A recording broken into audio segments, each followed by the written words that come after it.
Ki khubor ka Batesi TV ka umdi basnyam bat penjaslian Rupa Premium Meghalaya.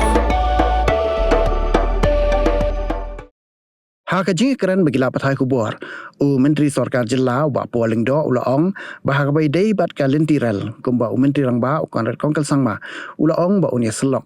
bat Ïaid janai bha bat ki kunhon ba per kumju ru bat ki Nongshong ka Jilla kumta ka Sorkar kan haban le kumta khnang ban yo sngo ya ka jing mut jong ki babun balang namar day tang ling ba ka Syllok bat ka Jingïakren lang jong baro la ban yo ka jubab ka badai halor ka inline permit lani ka ILP pan uba pol loong baka Sorkar Jilla kandang Ïaid Pdeng bat dangshan Menteri rangba ulayo Ïaid bat Menteri katnat kampo iyeng ka Sorkar Pdeng bat kidon katu kat ni kijing pej banyak jong ka Sorkar Pdeng khanang ba ka jingdon jong ka ILP kan om kata kala penban ya ka Jilla hendra ya kini ulaong baka Jingïakren kandang Ïaid Pdeng bat ka syong hakara jong ka Sorkar Pdeng Ken mau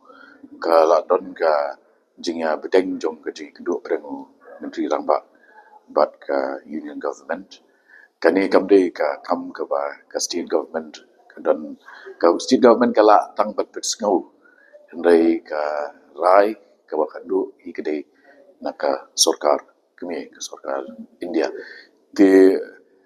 ya kani usia mula pendep ula Ïaid biang bat union minister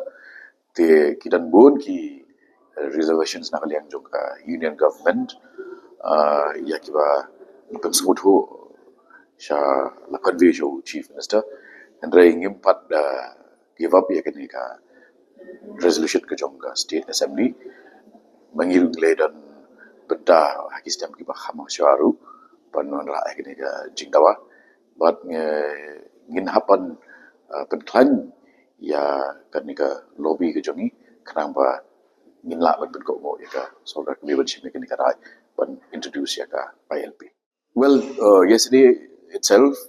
in the cabinet, there was an informal discussion where a few members of the cabinet felt that we should widen the scope for debate and let's not close the chapter. So that being a viewpoint expressed by members of a certain district in the state, the CM has assured that he will start consulting all stakeholders.